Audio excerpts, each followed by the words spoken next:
Hey everybody, welcome to ARE Live. I'm Mark Tier, the founder of Black Spectacles, and today we have a couple of special guests, and we're going to be talking about the steps for getting licensed.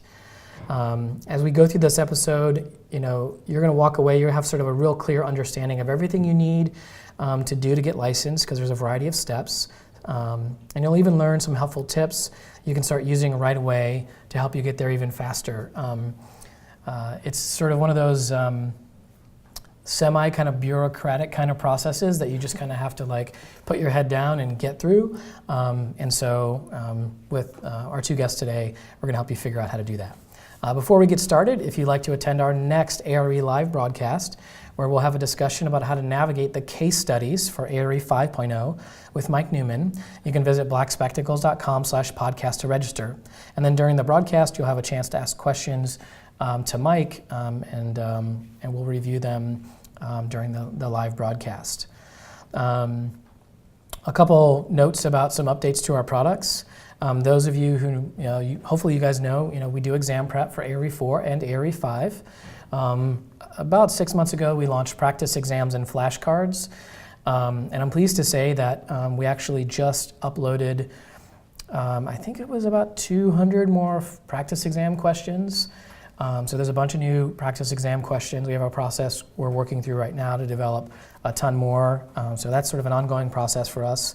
And I was just talking to Megan, who's helping to develop our flashcard product, and she told me that she just uploaded 2,000 new flashcards for a total of 3,300 or something like that. So there's a ton of flashcards that we just uploaded. So a couple of new updates to those products. And you should also know that some of you are currently in our group coaching program, where we pair you up with a small group of about 5 to 6 architects who are on the exact same path to licensure that you are, and we pair you up with a coach, someone who's recently passed these exams.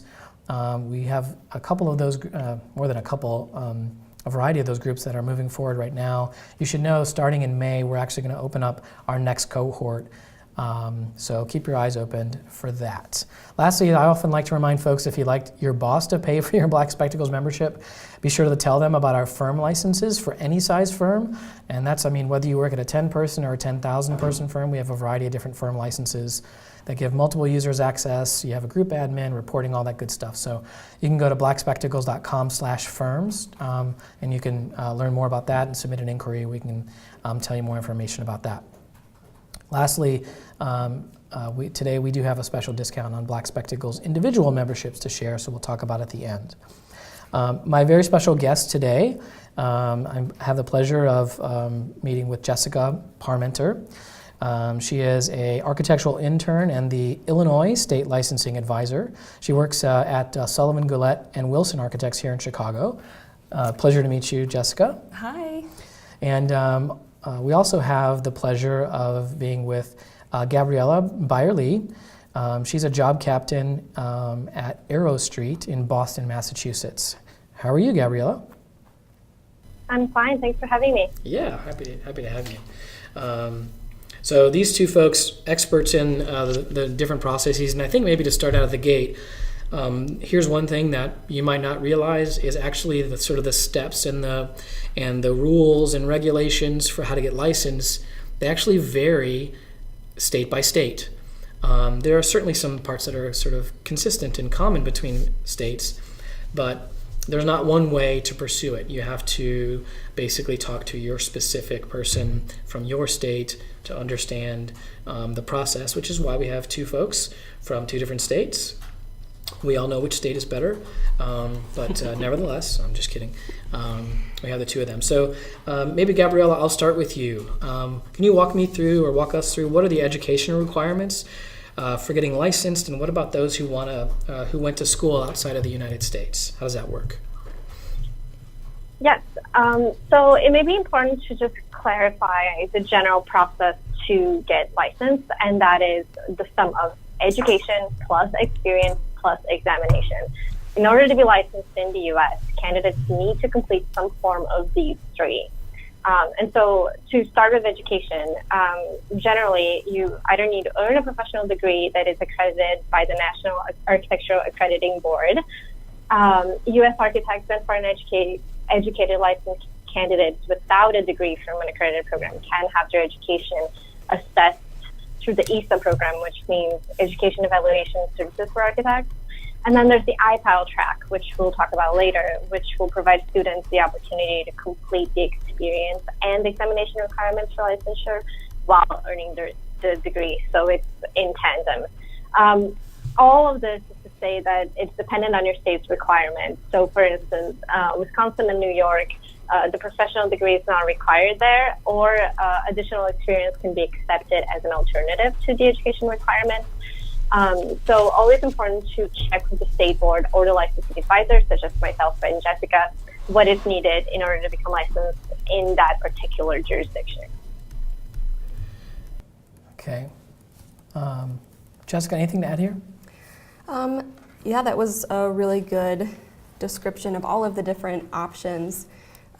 We already mentioned that it's really important to know where you're going to get your initial license and how to check for the regulations within that jurisdiction.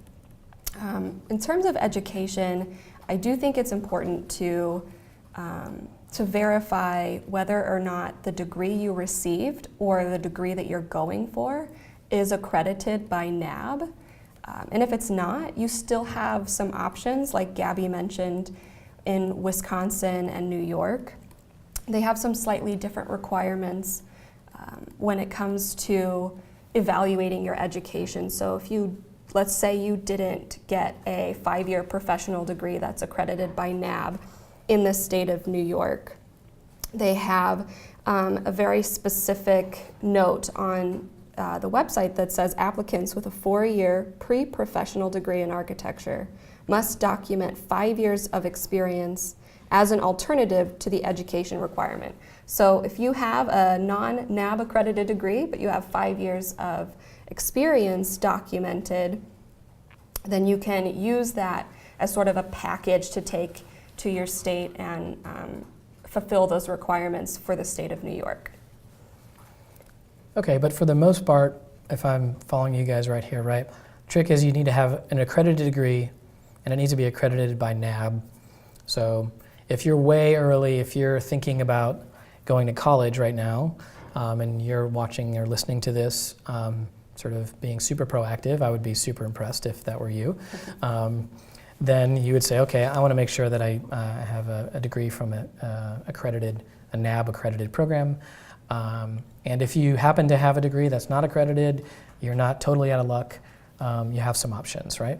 Correct. Yeah. Yeah. Where are you going to go where are you going to go learn about those options if you were someone who didn't have an accredited degree? Where would you go, Jessica?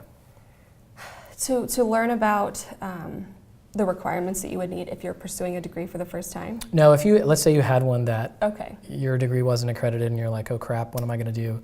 Sure. Yeah. I think the first place to start would be NCARB's website. And if you go to the Getting Licensed section of their website, they have a licensing requirement tool. And that's exactly what it's called. You can click on that tool, you can engage with it in a couple of different ways. There's a larger map where you can click on your state and see some very brief information. You can also click on a detailed version of that where it will show you what NCARB's position on the requirements are and then how your state is different or similar to NCARB's position. I would say there's a list. Number 4 and number 5 on the list are where to look first for your education requirements. Okay, great. So some wisdom here is NCARB's website's a great place to go. And pardon my not super, man, that is terrible writing. I don't know what is going on here today. I should stop going so fast. NCARB website. But it's also really good, if you do have a degree, it's good to check with your school too. You know, they're going to have access to information because they go through the process of getting accredited. So if they've done that, they'll have a pretty good idea of what to tell you and how to transfer that to NCARB once you establish your record and want to get the ball rolling. Awesome. All right, And to add to that, just a comment that while Jessica and I are serving as state architect licensing advisors, the schools usually have one representative in each architecture school that is an architect licensing advisor for NCARB. So make sure to find that person because they're definitely in your school. Yeah, that's a great piece of advice, and I think you're going to, for those of you who are listening in here, you're going to hear a couple of really common things, and that is check with NCARB's website, call your licensing advisor, and understand that all these things, they vary a little bit by state, so you're going to want, that's why you're going to want to talk to your state licensing advisor because they know the ins and outs of, of what's going on with your state. So let's go to the next one here. And Gabriella, I'll start with you. Tell folks, what should they know about the AIPAL program? Should they consider going to an AIPAL school? So for those of you who are listening in who maybe you're a parent of someone of a child who's thinking about going to school, or maybe you're thinking about it yourself, what should they know and what should they consider? So the AIPAL is a very recent program that NCARB has been supporting. What that allows candidates to do is complete requirements for the licensure while earning their degree. So again, let's go back to those three components that I had mentioned before. It's education plus experience plus examination. What they are suggesting is that the education component happens in tandem with the examination component. And so the students that are in these programs test for their registration while attending architecture school. This program has had schools submitting proposed curricula to NCARB, and NCARB has been approving them. And so there is a list of programs that have been accepted to host, to have the AIPAL program on the NCARB website. And each school is different because what they're doing is saying, here is my proposed curriculum, this is how we can make it work. And so NCARB is tasked to then evaluate and say, yes, this works, or no, this doesn't work. So I'll give you an example of the Boston Architectural College here, which I work with constantly. Their students are usually attending school while working. And so that makes total sense for them to test while going to architecture school. So that the BAC became part of the AIPAL program very early on makes total sense to me. So should you consider going to an AIPAL school? Absolutely. But then you also have to understand that there's going to be a lot of work involved in getting the education and examination components, completed in tandem with each other. Yeah, so I like drawing diagrams to describe stuff. So like, for example, if this is the amount of time it takes you to, to go to school, then you also have, this amount of time of experience that you need to get. And then one of the enhancements they've recently made is now you can start your exam at about the same point, right? And then you can, however long that takes you. But this program actually, it overlaps, it actually pushes the exam backwards so that you can... Right, it overlaps with education. Right. So, you still have the same amount of experience that you have to get, but in theory, you could have your exams and your education done, before you, by the time you graduate. Is that right? Yes, you're right. And again, there are only a few schools that have been accepted into this track because of how specific the curriculum needs to be. And NCARB is making sure that the curriculum that they offer can support such a track because it is, a heavy track. Mm-hmm. So the website has a lot of the information and has each of the schools that have been accepted listed on there. And every year there seems to be more that have been approved. So just to say that back, that list of schools is on NCARB, is that right? Yes, there's a list of schools. Okay. I haven't looked there lately. I'll have to go check it out. So go to ncarb.org to find out what schools. Anything else here? Anything to add, Jessica? I think one important thing to add for AIPAL, and it is curriculum dependent, based on the school that you would select to go to. But not only is it a good thing to start considering the examination process and going over content that you would be tested on, but it's also an opportunity for you to get connected with local firms and have either a co-op or gain some experience in the summer, which is pretty standard now, getting an internship or something similar like that during breaks.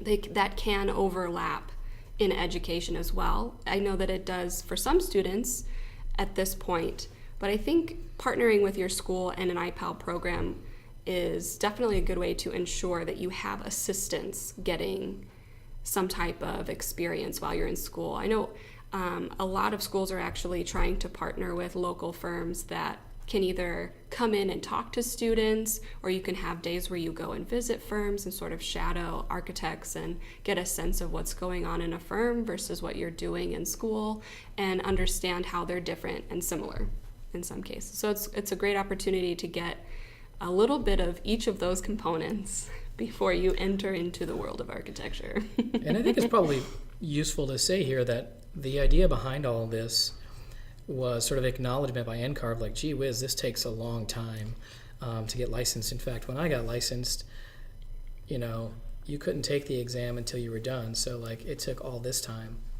But they got rid of that. And now you can take the exam and overlap that with your experience. And as you're saying, those internships that you can take, which you don't have to be in an AIPAL program to go get internship experience, that counts towards your AXP. But if you do that, right, the sooner you start, then the sooner you'll be done with your experience, the sooner you'll get licensed, and then all the happy things. Yeah, now you can actually earn experience still from high school. Yeah. So Really? things have been, streamlining is pretty key to all these recent changes, and I think that shows every time that you see a new NCAR by the numbers. Yep. All right, good stuff. So let's move on to the next question here. Jessica, what are the AXP requirements? What's the best way to keep track of those hours? All right, so I'm going to lead us to NCARB again, only because they have some very great documentation that has recently come out called, Gabby, you can correct me, but I'm pretty sure it's the AXP guidelines. Is that? Yeah. Yes. It's a wonderful PDF that you can download from NCARB's website, keep it with you. I think it's good to keep it with you for both the purpose of logging your hours during experience and for starting to consider taking exams, because they have this great list on a area basis called the 96 tasks, and they are divided amongst those 6 areas. And I almost kind of think of them as like questions. Did I do whatever, fill in the blank. Did I perform a building code analysis? Yes, I did. Then I can then log hours under project planning and design. And I think using that document in a way to understand what kind of experience you're documenting under that experience area is very important. So like I said, you can take a look at all of those 96 tasks listed under the 6 different experience areas. I think the best way to keep track of those hours is really on a person-by-person basis, but I always recommend that you sort of get familiar with the way that your office is recording billing. How do they expect you to document your time spent working on projects? Obviously, they're going to have, maybe they have it the same way that NCARB does on a quarter-hour basis. Maybe they don't, but it can definitely start as a guide for you to be then translating that into your NCARB logging. They also have an app, which is super great because you can do it on your phone, you can print out all of your documents, you can sit there and do it really fast. I believe the application is called My AXP. Yeah, that sounds right. Yeah. So it's really helpful that you can kind of do that on the fly now instead of having to sit down at a computer and you still can, but it's really good to have the app as an option. Hey guys, just when I did this, it was about 3 years of experience that you basically needed to get. It's about the same amount of hours at this point? Is that right? So I believe NCARB's position is 3740 are the hours that you should be fulfilling within those 6 different experience areas. Got it. I think it used to be 5,600 universally, and that Yikes. translated roughly into about 3 years. I think that this amount of experience is like roughly 2 years of experience. Man, you guys are so lucky. Yeah. Which is great. There's a caveat to that. Just going to interject really quick that it is jurisdiction based. And so some jurisdictions do require X amount of hours equaling 3 years of experience, or more hours, or just 3 years of experience. So while it is NCARB's recommendation to keep it to 3740, always check with the jurisdiction. Yeah, and here's one thing I want to share with you guys. I didn't really realize this until, now we run an architecture learning business, so now I've learned all sorts of things. And one of the things I didn't really realize is, going back, and I don't actually know how far it goes back, it might be 30 or 40 years back. Actually, NCARB, at some point in time, right, NCARB didn't exist. Maybe it was 50 years ago, I'm not exactly sure. But the basic idea was that every single state, if you wanted to be licensed, let's say in Illinois or Massachusetts or wherever, you called up their board of regulation. They had their rules, they had their test, and you dealt specifically with that state. And so if you wanted to go to a different state, oh my God, it was a big deal, and it was really time consuming and troublesome for how you did that. Basically what NCARB did was they sort of, as a non-profit, they came together and said, hey, we're gonna create some sort of standard process, and we're gonna try to get buy-in from every single state for this process. And for the most part, they were able to create a standard process. That's why we have the ARE.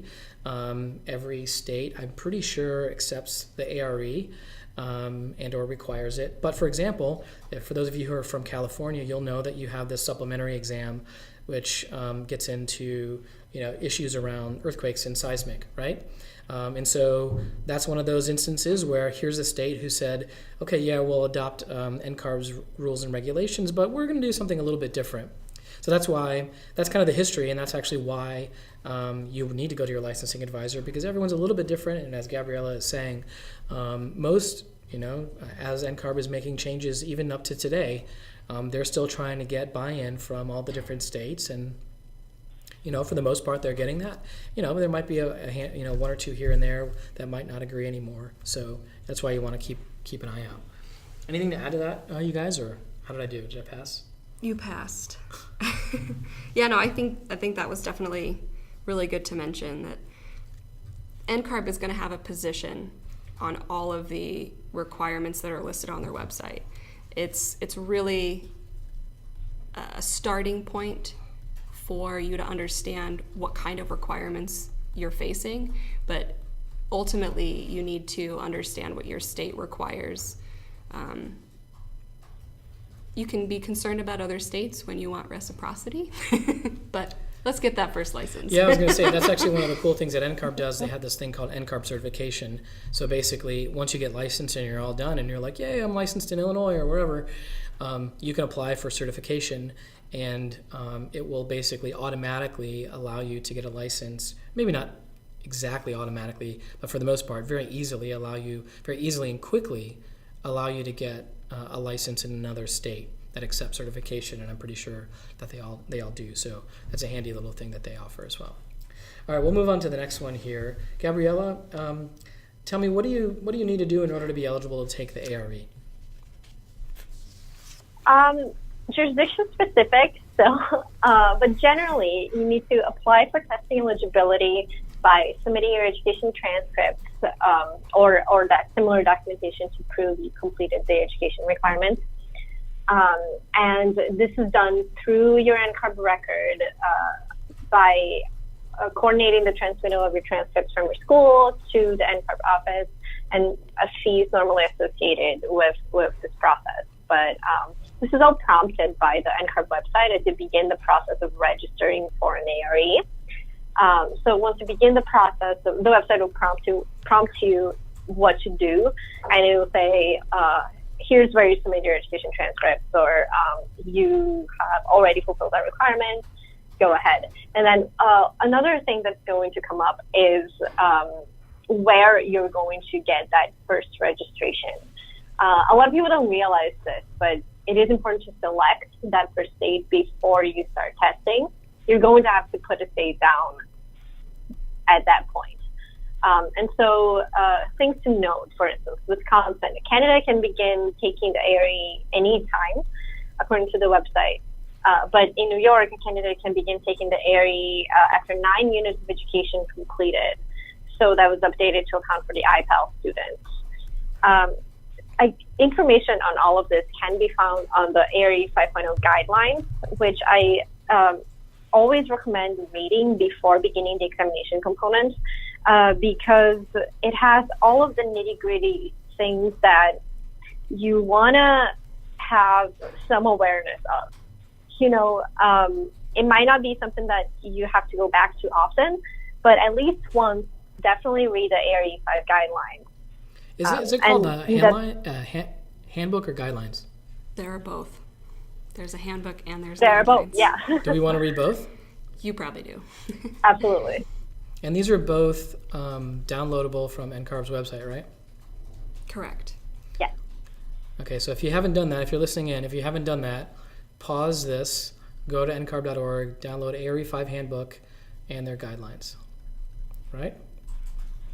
Yes. The difference between them is that the ARE 5.0 handbook talks really about the content of the test, and the guidelines is really the protocol, the logistics, the what to do when you get to the test center, what happens if you fail, how do you become eligible, so that sort of stuff. And the handbook has, for instance, the references, what kind of content you find in the test, how were the tests created, things like that. Awesome. Okay. Anything to add to this, Jessica? I think that's pretty straightforward. No, that's very straightforward. Okay. So then on that topic, how long do you think you should spend studying for the ARE? This is a gotcha question. And what division should you take first? This is a double gotcha question. Studying is definitely a personal preference, and how much time you spend doing it is going to be directly related to your work schedule and your personal schedule, for that matter, and finding time that works for you to be the most productive in that time. Gabby mentioned in a conversation previously that she preferred studying in the morning, and that's what was working for her. For me, I just really enjoyed cramming on the weekends, which is maybe not the best route, but it was really the best opportunity for me to set aside the most amount of time and to be really productive in that amount of time. I had a conversation with someone recently that I feel is good for this topic. How much time should you spend studying? Everybody wants to know, what should I study also, and how much time should I spend doing that? The best strategy that I have learned to take on at this point is to take every single practice exam and epically fail that practice exam before I go and start my studying, because at that point I know, here's what I don't know, and here's what I need to definitely improve upon. Or it's also helpful in identifying your strengths. What are the things that you do know? And that can sort of help you navigate through all of the resources that are out there. There definitely are a lot of good resources out there, whether it's books or videos, Black Spectacles, you're already listening. Right. It's a lot to take in at one time. So I think knowing your strengths and weaknesses before you go into it, really helpful in determining what resources are going to be the best for you. Gabriella, any thoughts on this? Yeah, I definitely agree that how long and when and how to study it's just so personal. So everyone's going to find their own way to do that. In terms of the resources, I think that NCARB has been doing pretty great at showcasing what each exam is about as a video prep series on YouTube. I tend to recommend it to people who aren't quite sure which test to take first, and, should I go with this, should I go with that?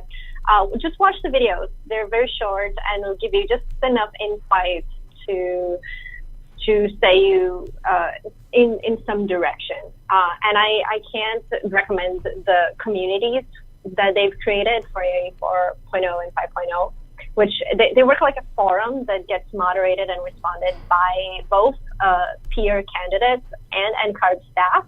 So you can actually get an official NCARB answer on your test question, which is something that did not happen a few years ago. I mean, I took AIE 4.0 and I didn't have that.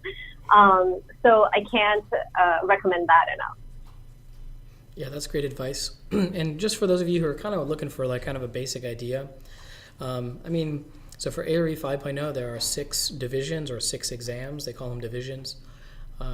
We generally see people taking like 2 weeks if you're doing it pretty fast for each exam.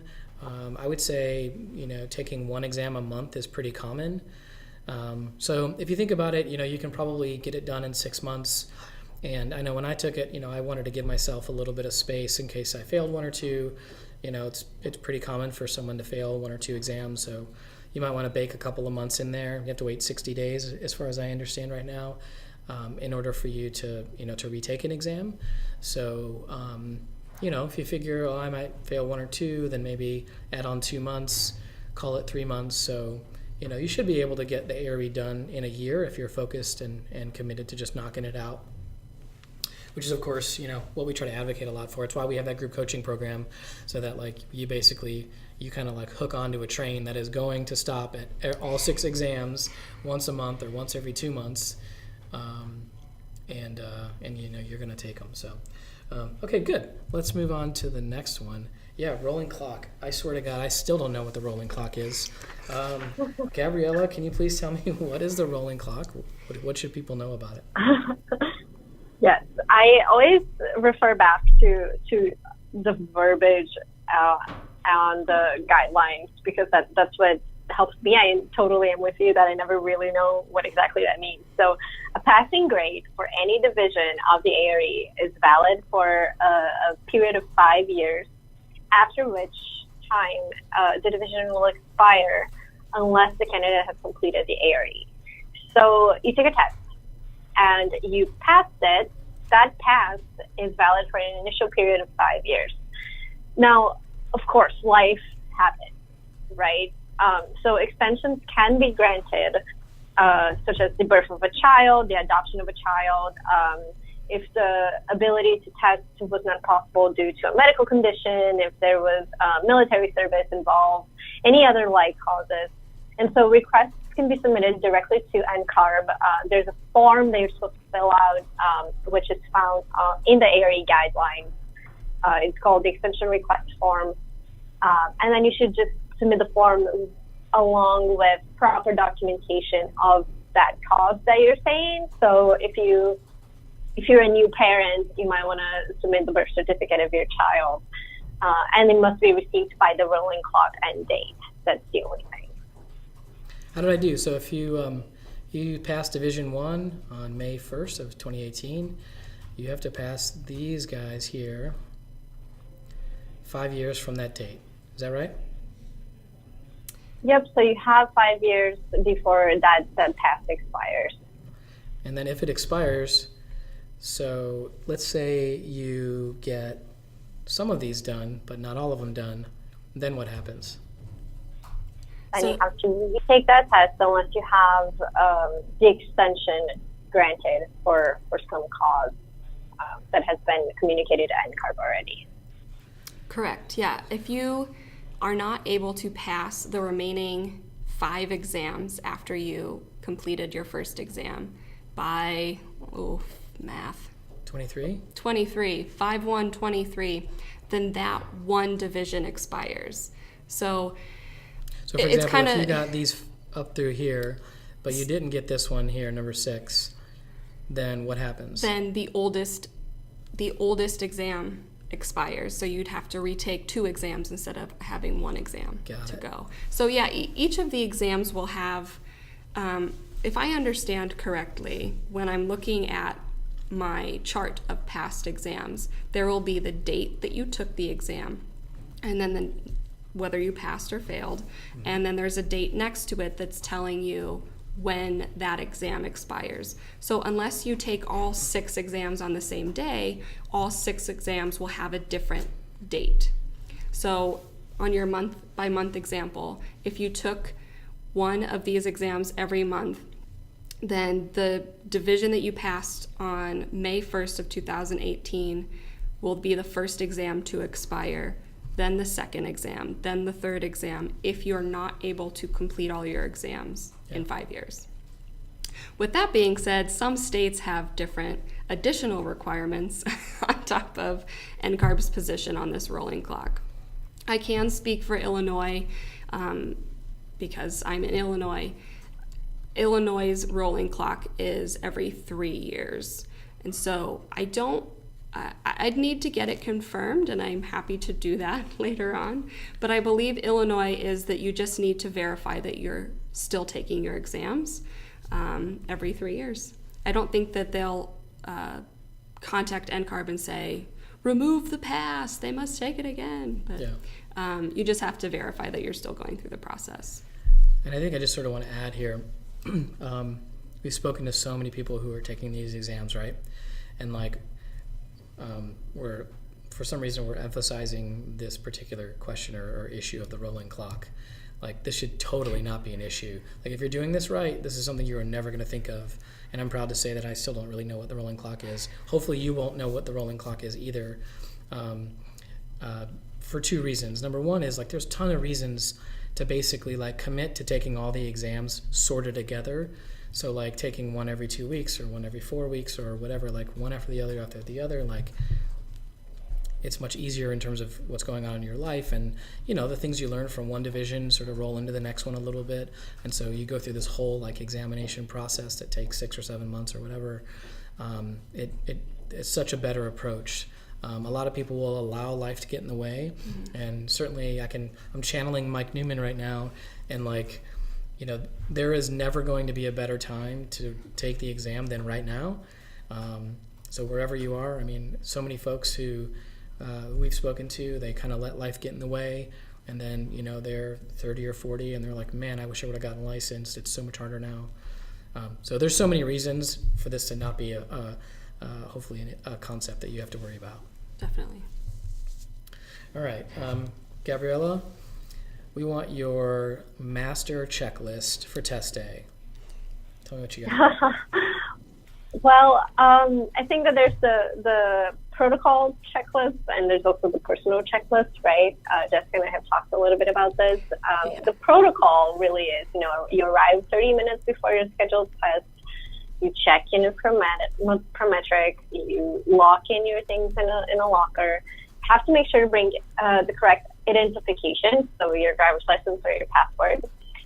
The important thing here is that the name on that ID must match the name on your NCARB record. So if you're changing the name, make sure to match. Everything that you bring must fit inside the small locker that they give you, and they'll provide keys and lock and everything. You can bring food and water, but it has to stay in the locker, aside from any scheduled breaks or any unscheduled breaks that you do take. You cannot wear any digital watches or analog watches, no Fitbits, no step counters. Basically, you enter through the metal detector, so be conscious of what you're going to wear, so you don't have to spend time, taking everything off and putting things back on. And then reviewing notes and any other study materials is extremely prohibited. So there's no such thing as taking a break from the test and then going to your locker and pulling a study material. Just honestly, don't bring anything that might come up as a study material to the test center, because that's a risk that you take that you might not get to test. And of course, all of this aside, so important to take a good night's sleep the evening prior to the test. I've been one to feel exhausted in the middle of a test, and there's nothing worse than that. Make sure to eat, have food in your stomach, go in feeling energized and calm is quite important. Really only bring in the essentials, whatever you really feel like you need. And again, like my advice is to just not bring any study materials. And yeah, have some confidence. Go in feeling strong and feeling that you know the content. And if you pass, then that's great. And if you fail, it's also okay. Yeah, I love that last one there. That one's really good. Anything to add here, Jessica? I just want to reiterate, as it's been sort of a recent issue with some candidates, the matching of your identification and your NCARB record. I think a lot of people have experienced situations where their driver's license says Jessica M. Parmenter on it, but their NCARB record says Jessica Parmenter. That's considered non-match. Or a lot of people who have recently gotten married, women who have changed their names. It's just making sure that all of your identification is matching. It's really just like any other, like going to the airport. You just got to make sure that it matches. So I know that it's been an issue for a lot of people lately, so definitely just double check that the name on your NCARB record matches all of your IDs. And yes, have lots of confidence in yourself. You're awesome. Yeah, it's amazing how many folks we hear from who that's their problem, is just, like finding that calm and focus, feeling confident going into this. As Mike Newman often says, again, I'm channeling my mic, imagine yourself in your architecture firm and look around and look at some of those bozos who work at your firm who are licensed, right? That you're way smarter than.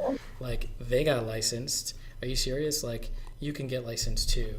And the other thing here is, remember, they're not actually testing you to figure out if you're an expert. They're testing whether you, and we like to joke about it, whether you're minimally competent, which basically means they're just sort of testing the basics here. So they're not going to give you some like insanely complicated thing, but they're gonna test you in all the different basics. So with that, the last part here is, sometimes folks fail, and like that's okay. Another Mike Newman channeling moment here is, he'll often say sometimes the best way to prepare for the exams is actually to take it and not really worry about whether you pass or fail, because actually that experience of knowing what it's like to be in the test center, knowing what the pressure of the clock feels like, going through the types of questions, like kind of wrapping your head around the whole experience, helps you kind of understand, like, wow, okay, like, these are reasonable questions. I can knock this out. So again, those are a couple of Mike Newman channelings there. Mike would be proud of me. All right, good. Let's move to the next one here. Gabriella, what are some other resources? I know we've talked about a variety of them. I kind of feel like maybe we already know the answer to this question. Maybe this is a test for everyone who is listening. What are some other resources? I think that there's a key one here, which is, number one, you want to call your state licensing advisor. And then number two, you want to go to ncarb.org. That's probably going to get you pretty much everything you need. Guys, am I missing anything here? Pretty far. What else? Is there any other kind of like smaller things we should look at? I would just say NCARB has been pretty good about compiling resources, such as the YouTube channel, which has short videos on each of the exams, the communities, which allow candidates to speak to each other and to NCARB reps, and just generally NCARB social media. So, follow them on Instagram. They're constantly posting tips, updates, and I would also recommend checking with the local AA component.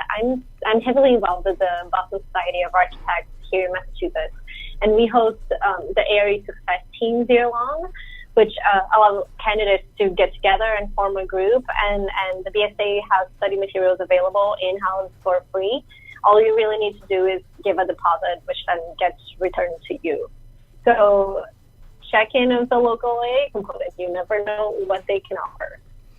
Yeah, that's a really good one to add to this list.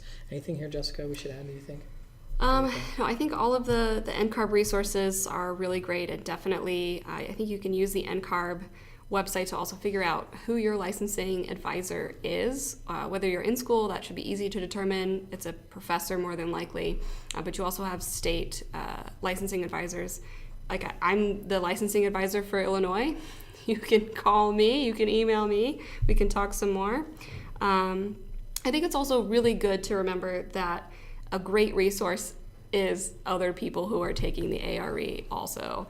You can have a community with candidates in your office who are going through the same process as you, and you can talk with each other about what you're struggling to understand or questions that are hard for you to work through. So inviting a community of other people that are going through it. There also exists communities over the web that are just people who are looking for advice. What did you do to understand this? And I think having, it's not just for an accountability check, but also just to, have some good engagement there too. Yeah, I think that's a really good one. All right, guys, this is great stuff. We have some questions from our audience, so I'll address them here. Karen's asking, how much time do you have to complete the exam at the testing center?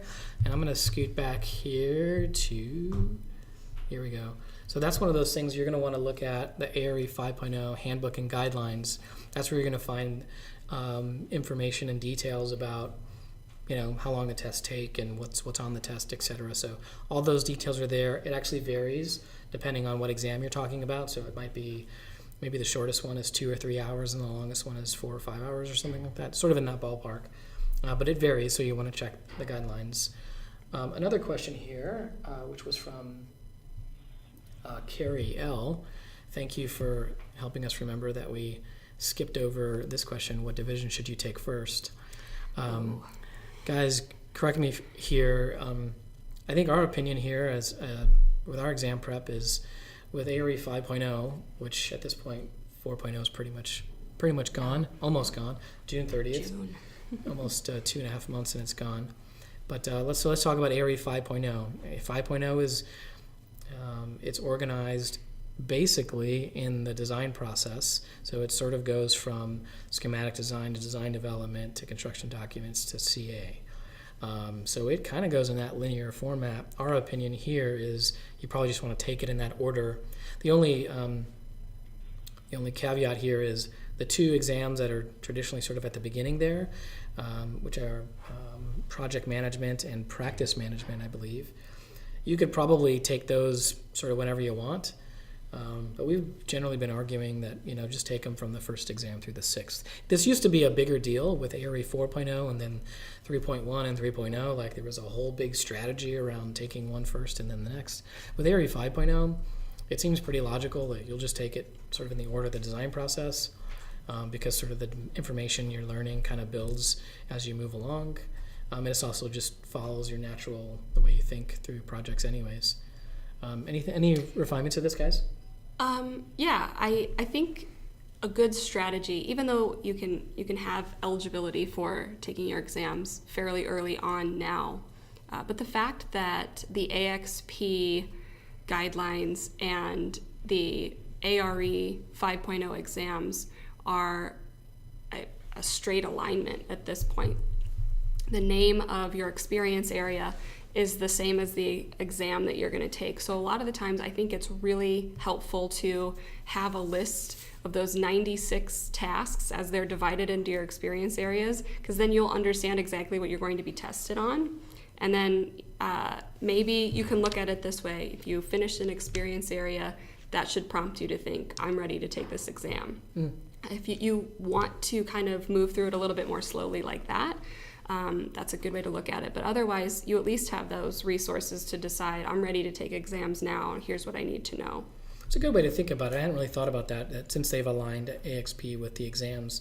And basically, this is one thing when we were going through it, you would talk through your project manager, whoever was leading your studio or whatever, and you would sort of, you would say, hey, I'm trying to get a license over here, and look at my hours. Like this is where I need help. And for the most part, I mean, I've never had a manager who was like, screw you, I don't care what you need. But instead they would generally sort of say like, okay, cool, let me see where I can get that experience for you. And then maybe once you have it locked up for one, division, then you go take the exam. That's an interesting approach. Haven't heard that one before. Gabrielle, anything to add on this? No, I absolutely agree with Jessica that you should really understand where your work experience is aligning and maybe look into the area that most aligns with what you've been doing at work. Personally, when I took ARI 4.0, there were a few exams that kind of overlapped in content a little bit, and so I took those 3 first as opposed to the other 3. But I don't think that that's kind of how it's going with ARI 5.0. So I definitely would start by looking at what you've done at work and how that aligns with the test content. That's awesome. And we have quite a few questions here from folks who are describing, they have sort of different scenarios with their, let's say their NCARB record or whether, if they're from overseas or they're from a different state, or lots of different variations of questions of their licensing, let's say, situation. And so this is a perfect sort of, again, time to kind of advocate. What you want to do is, if you have kind of a, let's call it a weird situation, one where you're not really sure what to do because you have a unique situation, you want to contact your licensing advisor for your state. They're going to have the specific answer. So I can't emphasize that enough.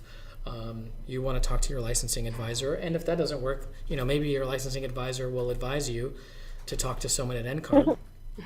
Sometimes that's the answer. But you always want to start with your licensing advisor. So, guys, if and maybe Gabrielle, I'll ask you this: if I was someone who's listening to this and wondering, gee, how am I going to figure out my unusual situation? Okay, fine, Mark, you're telling me to call my licensing advisor. How do I find my licensing advisor? Where do they go to find him? So I'm pretty sure that you can find that on the NCARB website under resources, or look up your state board, and they should be able to send that information to you. And the third option is also the local AIA component. I get a lot of referrals through the Boston Society of Architects because they are my local AIA component, for instance. And yeah, just to kind of circle back, the position of the architect licensing advisor is a volunteer one, and really we're here to be the point of contact in between the general public and candidates and NCARB. And so a lot of times, while we may have a way to help or to at least give some direction to the candidate that needs an answer, a lot of times the answer happens to be, you need to go back to NCARB for this situation. And so it's not that we don't want to help, it's just that sometimes it really is best to go through them, and we're close with the people who work there and trust that they're going to give you the best answer possible. Awesome. All right, so that's a great point to close on. So I want to thank you, Jessica and Gabriella. Thanks to everybody who tuned in, who submitted their questions today. Just as a reminder, if you'd like to attend our next ARE Live broadcast, where we'll review a mock case study with Mike Newman for ARE 5.0, you can go to blackspectacles.com/podcast to register to attend. And just like today's episode, you'll have a chance to ask questions and share your answers with Mike for the live episode. For live feedback during the broadcast. And then again, to learn more about our ARE exam prep curriculum, you can go to blackspectacles.com, where you can try out any of the free course videos. And if you want your boss to pay for your membership, be sure to visit blackspectacles.com/firms to learn more about our firm memberships for firms of any size. As I mentioned at the top, for those of you who are ready to start preparing for the ARE right now, you can use coupon code STEPS 41018YT to get a 15% discount for the entire duration of your ARE exam prep membership. And then finally, tomorrow we'll send you an email follow-up about today's live broadcast. So please let us know what you think and share any suggestions you may have. For example, we're always looking for new topics. So if there's something you're curious about and you think it might be useful for us to do a topic on, I'd love to hear about it. So please share your comments and thoughts with us. We really do read everything that you write, and then we use that to tune up our next episodes. So with that, thank you guys for tuning in.